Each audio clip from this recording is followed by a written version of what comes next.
Good morning, ma'am. Good morning, classmate. My report is about special education programs and services. So, in this topic, we will know what are the programs and services for special person. So, let us know first what is the special education program and services. Special education programs and services. Special needs education and rehabilitation services is a formal education given to person with special needs. So, who do you think are those persons with special needs that is mentioned above? They are the special person who need special care or special services. They are special person with disability. Special education, also known as special needs education, aided education, vocational education, and life care authority education. So those are the other terms for special education. It's the practice of educating with special education needs in a way that addresses their individual differences and needs. Kung yung isa, formal education, ito naman yung formal na pag-e-educate sa mga special person. Or in this or this is the way on how to educate those person with disabilities to provide their special needs in term of education. Yun. Kaya dito na pumapasok yung SPED teachers o yung special education teacher. 'Di ba may BS-Ed, BE-Ed 'yun. Dito naman yung SPED teachers. That is the course for student who wants to be a teacher for special person.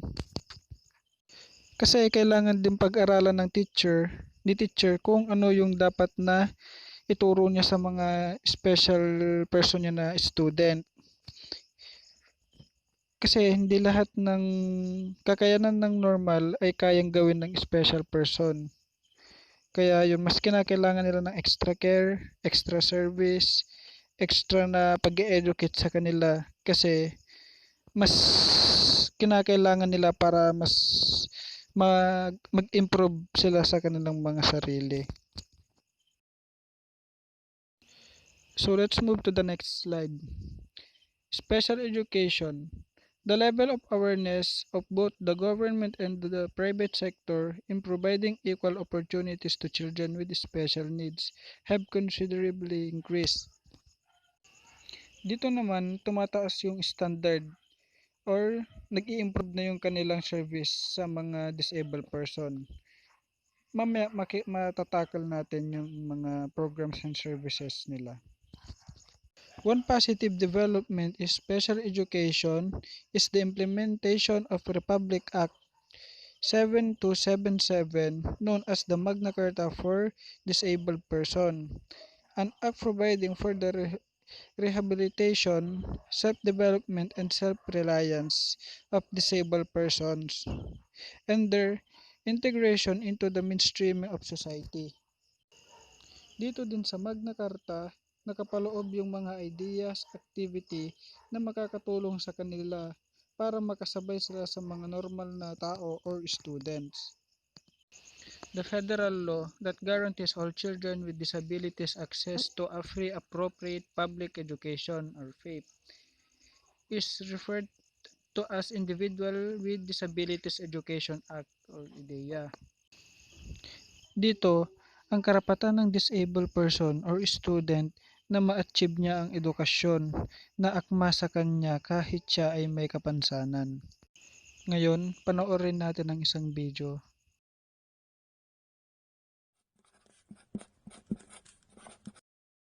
My son Max has lots of energy and no interest in reading. At school, it was becoming a problem. But my sister's a teacher, and she wondered if Max might need some form of special education. And I said, no way! He's perfect! But she said he can be perfect and still have special needs. She said special education is an umbrella term for all sorts of challenges. Some issues are obvious, but some are harder to identify. I ignored her, but over time, my bright boy seemed to lose his bounce. He stopped wanting to go to school. He said he was stupid. It broke my heart. Turns out, we're not alone. Many kids have learning challenges, and there's a law called IDEA, which guarantees every child with a disability a free and appropriate public education. In fact, if a learning problem is suspected, public schools are legally required to have the child evaluated, but families may have to request it. If the child's eligible, teachers, specialists, and parents make an individualized education program, that's IEP in EduSpeak, or a 504 plan, legal documents which set forth what the school will do for the child. Sounds simple, right? Well, it rarely is. In Max's case, his first plan didn't have what he needed. Thanks to my sister, I learned that in order to get Max the right support, I might have to be, well, persistent. She helped me research Max's options. Most students getting special services stay in their ordinary classrooms but get extra support like tutoring or extra time on tests. Some students end up in separate classrooms with specialized teachers but spend part of the day with non-disabled peers. Finally, a few schools, most of them private, only serve students with specific needs like autism or dyslexia. I found the best path for my child, and you can too. Worried your child might need something special? Do your research. Go to great schools and visit a range of schools.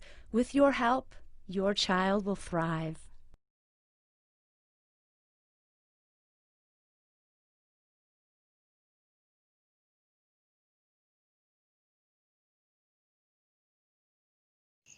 Special Education Center is a service delivery system which operates on the school within a school concept. Ito yung pasilidad na kung saan tinuturuan yung may mga disabled person. Special class or self-contained class is the most popular type among the special education program. Dito sa special class or self-contained class, kaya nasabing most popular type ng special education na ito dahil responsibilidad ng special education teacher sa pag-guide ng special person.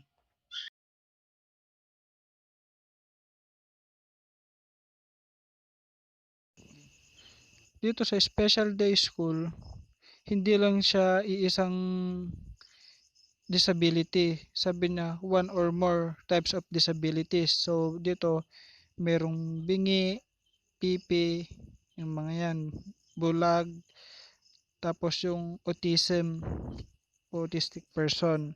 Ganon halo-halo.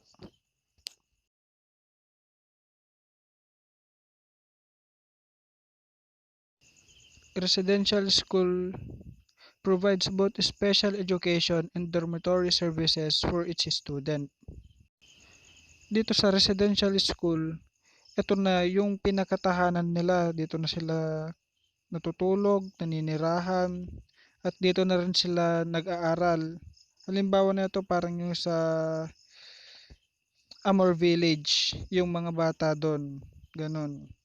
Doon na sila nag-aaral at yun, nakatira kasi wala na silang mga magulang. Yun.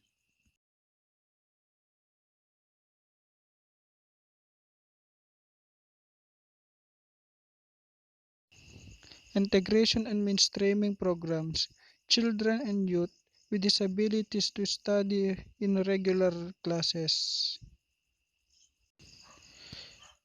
Mainstreaming, parang yon, parang makasabay sila sa normal. Kaya din isa to sa mga na-implement na mga program sa special education para mahubog yung confidence nila na hindi porket special sila ay nabubuli na sila.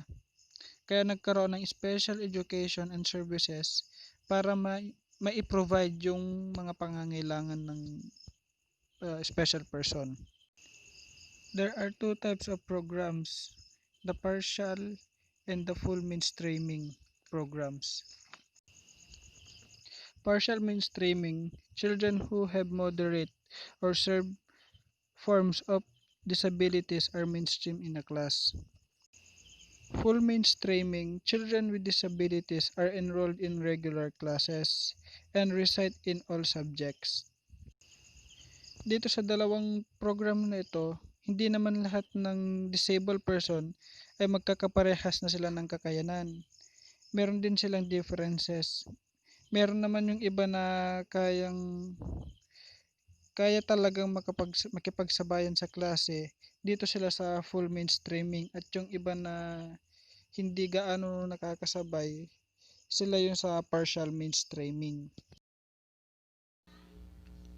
The Federal Special Education Law, they list of the following as possible related services: speech language and audiology services, interpreting services, psychological services, medical services, school health or school nurse services.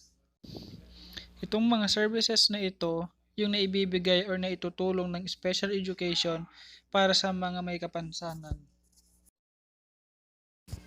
That's all for my topic, the education programs and services for special person. I hope you understand my topic. Thank you for listening.